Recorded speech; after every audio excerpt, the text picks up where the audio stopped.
আসসালামু আলাইকুম রহমতুল্লাহ। সবাইকে শুভেচ্ছা।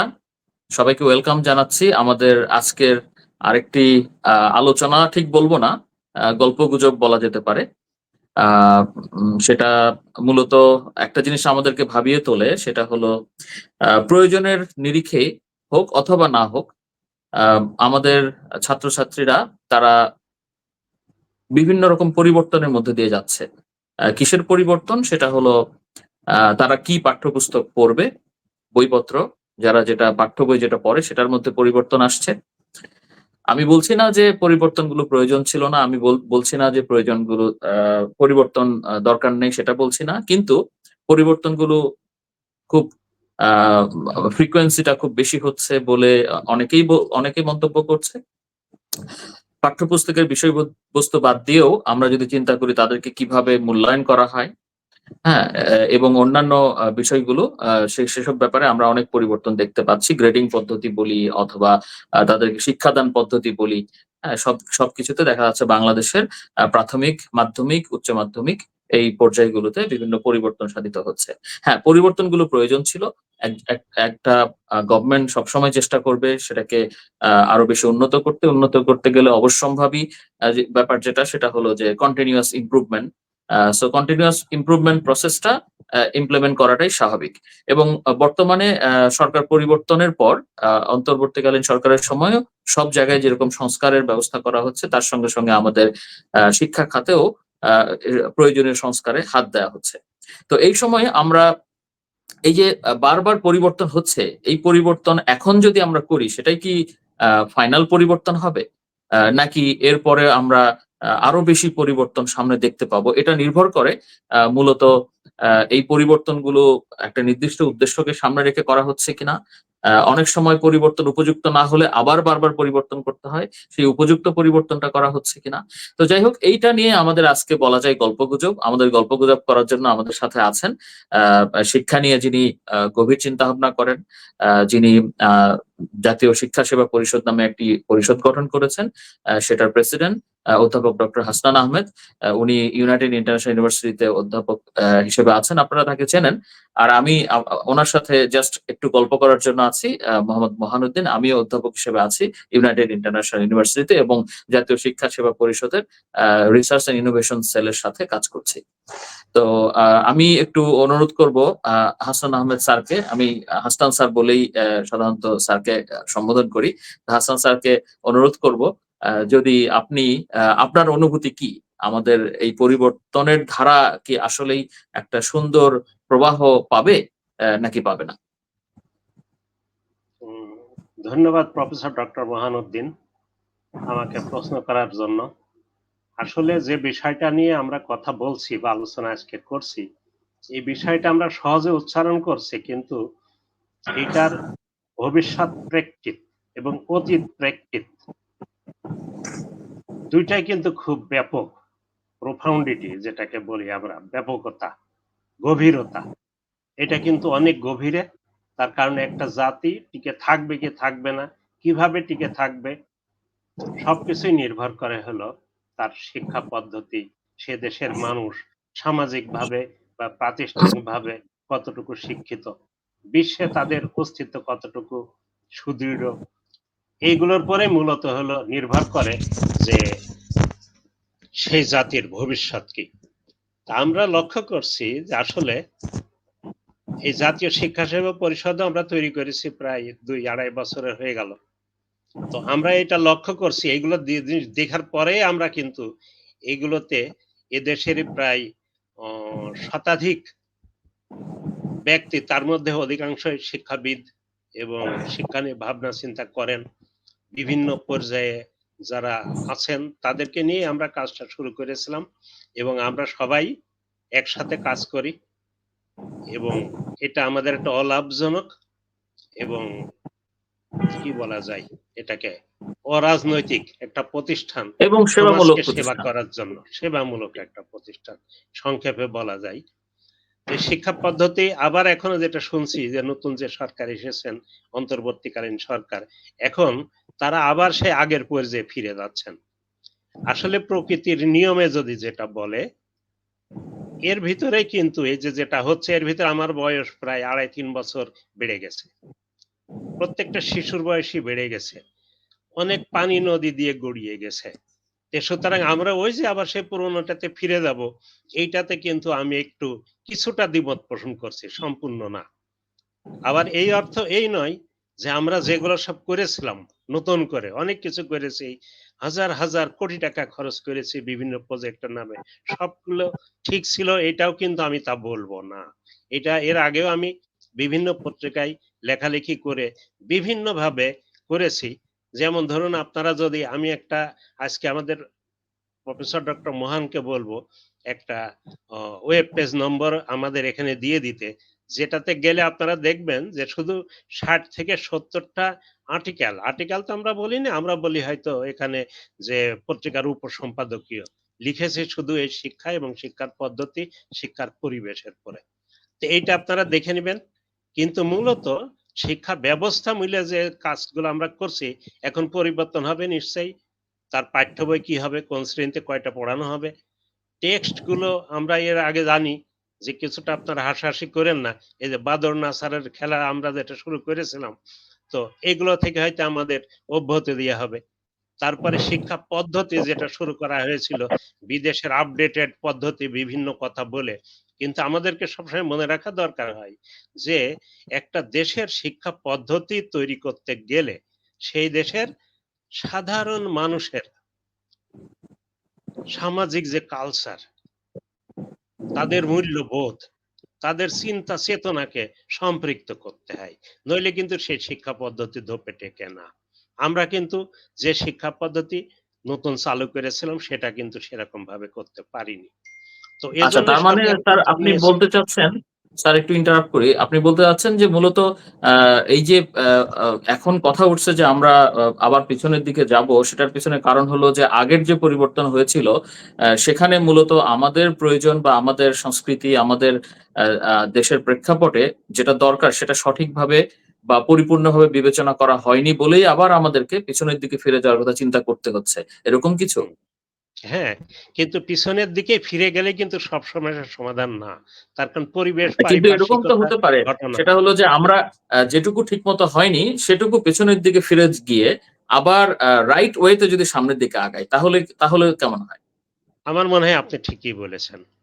এটাতে আমি তাহলে সেটা একমত। কিভাবে আমরা করা এটাই যেতে বলতে পারে? চাই। সেটা সেটা করা কিভাবে যেতে করা পারে যেতে পারে হলো, স্যার? সেটা মনে হয় সরকার করছে। আমরা যেহেতু এত ভিতরের খবর রাখি না। আসলে হ্যাঁ, আমারও তাই সরকার ধারণা, একটা, সরকার নিশ্চয়ই করছে। হ্যাঁ, নিশ্চয়ই করছে এবং তারাও যেহেতু সচেতন এবং এর দায়িত্বে যিনি আছেন তিনি একজন জাত শিক্ষক বলে আমি জানি এবং উনি জি। আমারও হয়তো শিক্ষক।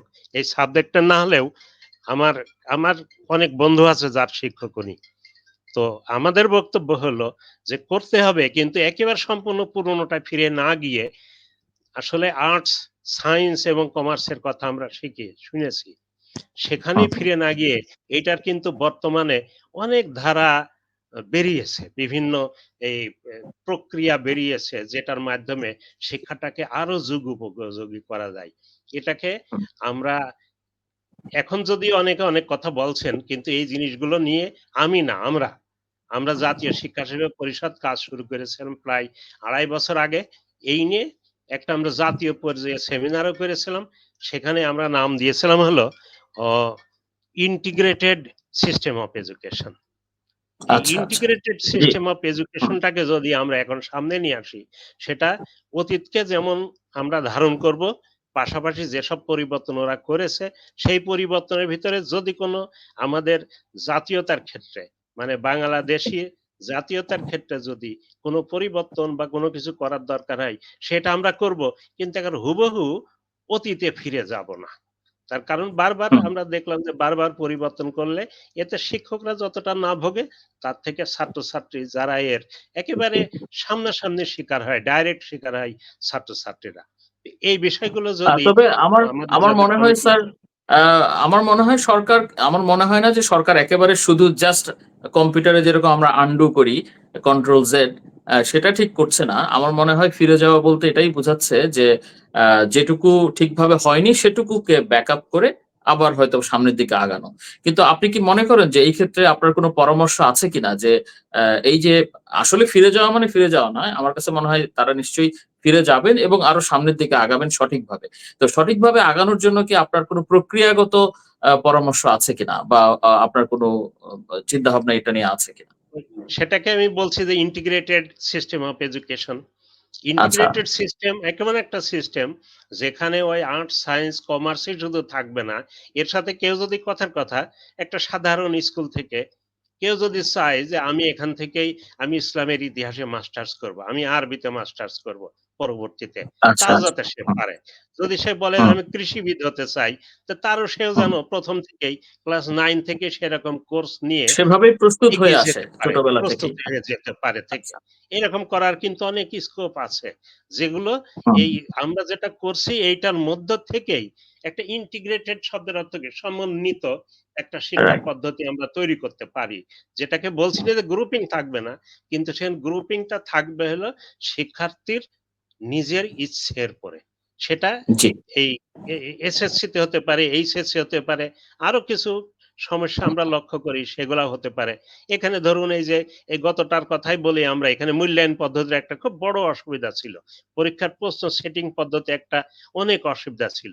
আর হুম, এতগুলো মিশিয়ে যে সবচেয়ে বেশি অসুবিধা একেবারে যার কারণে আমরা ইমপ্লিমেন্টেশন আদৌ করতে পারছিলাম না সেটা হলো শিক্ষার পরিবেশ। সেই পরিবেশের আচ্ছা। কারণে কিন্তু কোথাও সারা দেশব্যাপী যত হাজার কোটি টাকা খরচ করেই হোক না কেন, আমরা শিক্ষা পদ্ধতি তৈরি করি, বিভিন্ন জনকে রিমুনারেট করি, করছি, প্রজেক্ট নিচ্ছি। কিন্তু যদি সেটা বাস্তবায়ন না করতে পারি, তাহলে এই সবই তো ইন হুম, ভেইন। কোন কিছু মূল্য থাকে না। জি। এইটা হচ্ছিল। হ্যাঁ, এটা ঠিক। কিন্তু আমি এখানে আসলে আমি জি, বলেন স্যার। বলুন, আমি আমি এখানে যেটা বলতে চাচ্ছিলাম যে আসলেই এখানে একটা ব্যাপক ব্যাপার। হ্যাঁ? শুধুমাত্র কারিকুলাম না, এখানে হচ্ছে শিক্ষকদের শিক্ষার পরিবেশ তো আছে, তার মধ্যেও অনেক ব্যাপার আছে যেমন শিক্ষকদের মাইন্ডসেট, তাদেরকে ট্রেইন আপ করা, ট্রেইনারদেরকে ভালোভাবে ট্রেইন আপ করা, হ্যাঁ? তারা সঠিকভাবে সেটা করছেন কিনা, বা তারপর হচ্ছে আনুষঙ্গিক যেসব উপকরণ লাগে ইত্যাদিতে অনেক ব্যাপার আছে। তো এই ব্যাপক একটা কর্মযোগ্য বা ব্যাপক ইমপ্লিমেন্টেশন এর ব্যাপার। ব্যাপক প্ল্যানিং এবং ব্যাপক ইমপ্লিমেন্টেশন এবং ব্যাপক হচ্ছে ফলো আপ, মনিটরিং দরকার। যেটাকে হুম, আমরা বলি ক্লোজিং দ্য লুপ। হ্যাঁ? যাতে এটা কন্টিনিউয়াস প্রসেস এর মধ্য দিয়ে চলতে থাকে। তো আমি এই ফাঁকে আমি একটা লোভ সামলাতে পারছি না। কালকে আমার একজনের সাথে আলাপ হচ্ছিল। চাকুরির বয়সসীমা ৩৫ করার দাবিতে মনে হয় একটা সমাবেশ হচ্ছে। এটা নিয়ে জাস্ট কথা হচ্ছিল। তো তখন একজন বলছিলেন যে আ আ আ মানে লেখাপড়া শেষ করে এত বছর ধরে যারা চাকরি পাচ্ছে না, তাদের হয়তোবা একটা প্রবলেম থাকতে পারে, হয়তোবা তাদের অন্য কোনো স্কিল নাই। আপনি যখন বললেন যে একজন মাদ্রাসাতে পড়েও যেন সে কৃষিবিদ হতে পারে, এরকমও একটা ইন্টিগ্রেটেড সিস্টেম। তা আমার মনে হয় সেখানে একটা পর্যায়ে মাধ্যমিক পর্যায়ে হতে পারে, বা উচ্চ মাধ্যমিক পর্যায়ে হতে পারে। কিছু লাইফ স্কিল আ যেমন ধরেন প্লাম্বিং হোক অথবা ইলেকট্রিশিয়ান হোক, এই ধরনের কোনো একটা স্কিলও সবাইকে বাধ্যতামূলকভাবে শেখানো, আ এই ধরনের ব্যাপারও থাকতে পারে। তো যাই হোক, এখন মূল কথা হলো যে আ আ আপনি যেটা বলছিলেন যে এই যে ব্যাপক একটা পরিবর্তন এবং ব্যাপক একটা আ শিক্ষা ক্ষেত্রকে গড়ে তোলা, এটার জন্য আ সেটা প্ল্যানিং বলি, ইমপ্লিমেন্টেশন বলি, মনিটরিং বলি, হ্যাঁ? পুরো প্রসেসটাকে যদি সত্যিকার অর্থে আমাদের দেশে ইমপ্লিমেন্ট করতে চাওয়া হয়, তাহলে আপনি আ আ মানে গভর্নেন্স টা কেমন হওয়া উচিত বলে আপনি মনে করেন? হ্যাঁ। সরকারের পক্ষ থেকে? Thank you. গভর্নেন্স এর বিষয়ে আমি বলছি তার আগে যে আপনি যে কথাটা একটু তুলে ধরেছেন, এই যে জি। বললেন যে হলো এই যে কি দক্ষতা ভিত্তিক কি যেন একটা বললেন। এটাকে আমরা বলছি কর্মমুখী লাইফ একটা কিছু স্কিলস হ্যাঁ, শিখতে। কর্মমুখী। রাইট, রাইট, এছাড়াও রাইট। কিন্তু আসলে জীবনমুখী শিক্ষা বলতে আমরা আলাদা টপিকে এই বিষয়গুলো আলোচনা করব। এটা ব্যাপক আমার মনে কথা হয় আছে। ডিটেইল আজকে আর আমি সময় বেশি হ্যাঁ, হবে না। ওই সময় জি, বেশি ওইটা নিব না। আমরা যে কথাটা আপনি যে প্রশ্ন করছেন এইদিকে যাই। তবে ওই বিষয়েও কিন্তু ব্যাপক আছে। কিন্তু এই যে বাস্তবায়নের জন্য যে অ্যাডমিনিস্ট্রেটিভ সিস্টেম এর আগ দিয়ে আমি ১ মিনিট অন্য একটা বিষয় নিয়ে কথা বলে নিই। যেমন ধরুন, জি। আমরা যদি এই যে ক্লাস ৯ এবং ১০ একসাথে পড়িয়ে একবারে ছাত্রদেরকে বলি যে, "আসো তোমরা ১০০০ বা ১২০০ নম্বরের পরীক্ষা দাও।" ছাত্ররা কি করে? ক্লাস ৯ থেকে পড়াশোনা তেমন একটা করে না বর্তমান যুগে। কেউ ব্যক্তিগতভাবে করে বা তার পারিবারিক কারণে করে। কিন্তু অধিকাংশ ছেলে-মেয়েই দেখা যায় ৫ মাস আগে, ৬ মাস আগে টিউটরের কাছ গেল যে মুখস্থ করিয়ে দিল নোট-টোট। তারা পরীক্ষা দিয়ে বাসায় চলে আসলো। একটা এ গ্রেড বা এ প্লাস বা একটা কিছু পেল। কিন্তু হুম, আমারও কিন্তু এই ধরনের একটা সাজেশন ছিল ইন্টিগ্রেটেড সিস্টেমের মধ্যে এটা অতিরিক্ত হিসাবে। যে ১২০০ নম্বর যদি মোট পরীক্ষা দিতে হয় ক্লাস 9 এর যখন শেষ হবে, তখন ৬০০ বা ৫০০ র একটা পরীক্ষা হবে। আবার যখন ক্লাস 10 শেষ হবে, তখন যাই আর হুম, বাকি ৫০০ বা ৬০০ পরীক্ষা দেবে। এবং হুম, ফাইনাল পরীক্ষাটা দেওয়ার পরে তখন ২ টা মিলে তার রেজাল্ট হবে। এতে কি হতো? ছাত্ররা ২ বছর ধরে শিক্ষায় ব্যাপৃত থাকতো এবং তারা সময়টাকে অন্যদিকে নষ্ট করত না। আরেকটা তাদের জন্য এই যে পরীক্ষায় একবারে ১২০০ নম্বরের পরীক্ষা দেয়া, সেটাও কিন্তু তারা এড়িয়ে গিয়ে ২ ভাগে ভাগ করে নিয়ে ছোট, ছোট ভাবে পরীক্ষা দিলে তাদের প্রস্তুতিটাও ভালো হতো এবং তাদের রেজাল্টটাও ভালো হতো। এটাও কিন্তু হুম, একটা আমার প্রস্তাব ছিল। তো সেই জি, প্রস্তাবের জন্য আগে আমি একটা কথা বলে নিই তাহলে। আমার একটা বই শুধু আমার না আমরা সবাই জাতীয় শিক্ষা সেবা পরিষদের পক্ষ থেকে আমি লিখেছিলাম। কিন্তু এই নিয়ে আমি জাতীয় পর্যায়ে দিয়েছিলাম। আমি আপনাদের দেখাচ্ছি এই দেখুন এই বইটা। এই বইটার নাম হলো জাতীয় আমাদের শিক্ষা ব্যবস্থা চিন্তা ও দুশ্চিন্তা।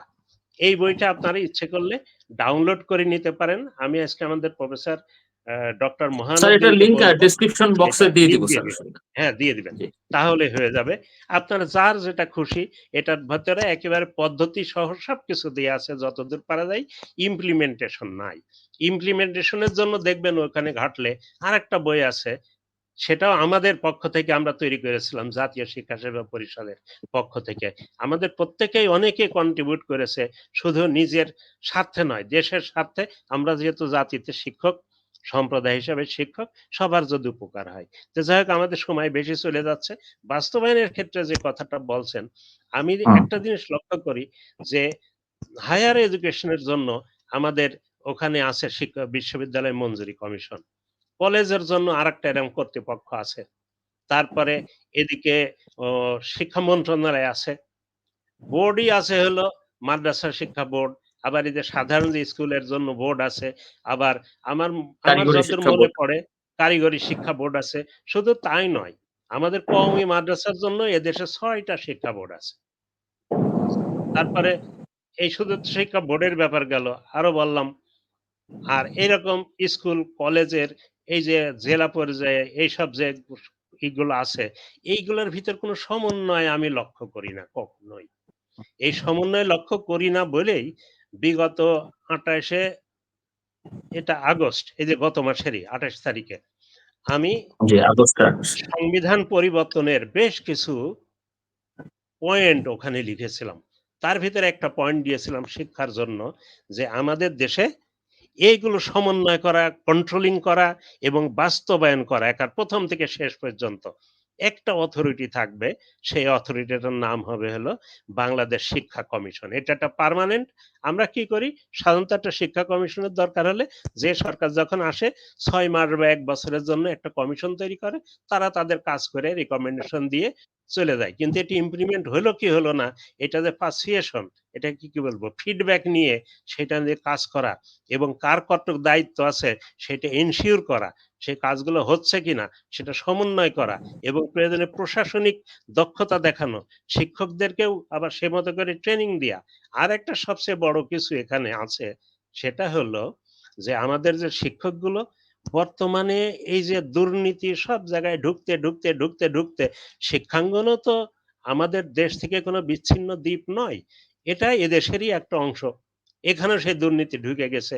মামা, খালু, চাচার জোরে কিংবা টাকার জোরে একেবারে অযোগ্য লোকগুলো অনেকেই শিক্ষাতে ঢুকে গেছে। এতে কি হচ্ছে?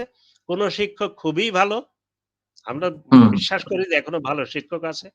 আবার কোন শিক্ষক খুবই খারাপ। ম্যানুয়ালটা পড়ে দেখেও যে ছাত্রদেরকে পড়াবে এই যোগ্যতাটা কারো নেই। তা আমরা যদি এই যে শিক্ষা কমিশন একটা পার্মানেন্ট তৈরি করতে পারতাম, এরাই শিক্ষকের নিয়োগ দিত, ভালো, ভালো শিক্ষকদেরকে এবং তাদের ট্রেনিং দিত। প্রয়োজনে তাদেরকে মূল্যায়ন করত। করে দেখত যে এরা খুবই খারাপ। তাদেরকে স্বেচ্ছা রিটায়ারমেন্ট যেটাকে কি বলি গোল্ডেন হ্যান্ডশেক দিয়ে তাদের কিছু বেনিফিট দিয়ে বলত যে, "বাবা তুমি এখানে এই স্কুলে আর এটা করতে যেও না। তার কারণ তুমি একা যদি এই স্কুলে ৩০ বছর হ্যাঁ ধরে স্যার, মোট শিক্ষকতা কথা করো। হচ্ছে যে শিক্ষা কমিশন সার্বিকভাবে এই দুর্নীতি তো অবশ্যই দেখবে, তা মানে আপনার যেটা প্রস্তাবনা তার সঙ্গে সঙ্গে এই আমরা এতক্ষণ যেগুলো আলোচনা করলাম, হ্যাঁ, সার্বিকভাবে পরিকল্পনা করা, সমন্বয় করা। এবং আমার মনে হয় সমন্বয় দুই দিক থেকে হতে পারে। একটা হলো যে বিভিন্ন প্রতিষ্ঠানের মধ্যে across the institutions, boards and all this thing একটা সমন্বয়। আর একটা হতে পারে ওভার টাইম, সময়ের সাথে সাথে জিনিসগুলোকে কানেক্ট করা। হ্যাঁ, পেছনে কি হয়েছে, সামনে সেটাকে কিভাবে smooth transition is also very important. কারণ আমরা যদি দেখি যে একটা কারিকুলাম পুরো চেঞ্জ হয়ে গেল হঠাৎ করে, এটা হঠাৎ করে হওয়া আমার মনে হয় ঠিক না। আহ, বা যে কোনো কিছু হঠাৎ করে কোনো চেঞ্জ আসলে হ্যাঁ, রেজিস্ট্যান্স আসে ক্রমশ হতে এবং পারে, মানুষ ক্রমশ এটাকে হতে সহজে পারে। নিতে চায় না। তো সবকিছু মিলিয়ে আমার মনে হয় এটা আসলে ভাবার একটা ব্যাপার আছে, যে একটা এমন একটা বডি থাকা দরকার, কারণ শিক্ষা খুবই ইম্পর্টেন্ট। শিক্ষা খুবই ইম্পর্টেন্ট একটা ব্যাপার। যদি পাবলিক সার্ভিস কমিশন থাকে, যদি দুর্নীতি দমন কমিশন থাকে, যে এইসব বিভিন্ন ব্যাপার খুব গুরুত্বপূর্ণ ব্যাপারে যদি কমিশন থাকে, তাহলে কেন আমাদের প্রাথমিক, মাধ্যমিক এবং এই ধরনের শিক্ষা, মাদ্রাসা শিক্ষা সবকিছুকে উচ্চ সমন্বয় শিক্ষা, করার জন্য একটা হ্যাঁ, সেন্ট্রাল একটা বডি, সেটা আমার কাছে খুবই পার্মানেন্ট বডি, গুরুত্বপূর্ণ মনে হচ্ছে। পার্মানেন্ট বডি, হ্যাঁ, জি স্যার, পার্মানেন্ট আমাদের বডি। সময় একেবারে শেষের হ্যাঁ, দিকে। একেবারে ফুরিয়ে গেছে। আপনাদের আমি জি বলব যে এই জিনিসগুলো যেহেতু সরকার আবার শুরু করছে, আমরা স্বাগত জানাই। কিন্তু এইটা এমনভাবে করুক যাতে ভবিষ্যতে দেশ উপকৃত হতে পারে, জাতি উপকৃত হতে পারে এবং প্রকৃতপক্ষে শিক্ষাটা যেন আজ হোক আর কাল হোক আমাদের দেশের শিক্ষার মান বাড়তে পারে। তাহলে আমাদের যদিও জীবনের প্রান্তসীমে এসেছি, কিন্তু ভবিষ্যৎ প্রজন্ম আমরা যেটাকে নিয়ে গর্ব করি যে যারা এ দেশকে চালাবে এবং ভবিষ্যৎ টিকিয়ে রাখবে, বিশ্বের দরবারে আমাদের সম্মানকে উপরে উঠিয়ে নিয়ে যাবে, তারা লাভবান হবে বলে আমার বিশ্বাস। জি এই ধন্যবাদ স্যার। আসলে আজকে আপনি এই ব্যাপারে একটু আলাপ করতে চেয়েছেন, এটা আমার কাছেও খুব লোভনীয় ছিল। কারণ হলো যে আমরা যখন বিশ্ববিদ্যালয়ে পড়াতে যাই, তখন অনেক সময় আমরা, অনেক সময়, সবসময় না, অনেক সময় আমরা খুব ভালো ভালো ফাউন্ডেশন সহ স্টুডেন্ট পাই। কিন্তু রিসেন্ট পাস্টে যেটা হয়েছে যে আমরা আসলে সাফার করছি যে খুব যথেষ্ট পরিমাণে গুণগত মানের স্টুডেন্ট আমরা হয়তো বা তাদেরকে পড়িয়ে এই বিশ্ববিদ্যালয় পর্যায়ে পাচ্ছি না। তো এই আসলেই এটার জন্য যেই সাজেশন গুলো এসেছে আজকের আলোচনায়, সেগুলো নিয়ে আমরা সবাই ভাবতে পারি এবং যথাযথ কর্তৃপক্ষের যদি নজরে আসে তারাও চিন্তা ভাবনা করতে পারেন। তো আমার মনে হয় আপনি এত সুন্দর করে বলেছেন এবং আমরা অলরেডি যে আলোচনা করেছি আর সাম আপ করার আজকে দরকার হবে না। আমার মনে হয় আর সময় অনেকক্ষণ হয়ে গেছে। সুতরাং আজকে শেষ করি এখানে, আপনি যদি বলেন স্যার। হ্যাঁ, আমারও তাই মনে হয় যে আমরা শেষ করতে পারি। কিন্তু আমরা এই প্রসঙ্গটা যেহেতু গত প্রায় ২-২.৫ বছর থেকে শুরু করেছি, এইটা হুম। যতক্ষণ না হয় আমরা বর্তমান সরকার এবং যারা করছে দেশের উন্নয়নে, তারা আমাদের সাথে করে নিক। আমরা এর জন্য কোনো পারিশ্রমিকই চাবো না। কিন্তু আমরা হেল্প করতে পারলে আমাদের যে টিম আছে, হ্যাঁ, এটাতে অবশ্যই অবশ্যই। অসংখ্য মানুষ আছে। তারা হুম। বিনা পয়সায় আমাদের দেশের উন্নতি কল্পে আমরা একটা সেবা দিয়ে এবং এই শিক্ষাটাকে যদি একটা সামাজিক আন্দোলনে রূপ নিতে পারে শিক্ষার উন্নয়নটা, তাহলে সবাইকে আমি আমাদের শ্রমকে সার্থক মনে করব, সবাই উপকৃত হবে। তো সবাইকে আমি ধন্যবাদ জানাচ্ছি এ ব্যাপারে। জি, আসসালামু আলাইকুম। জি, সালাম আলাইকুম।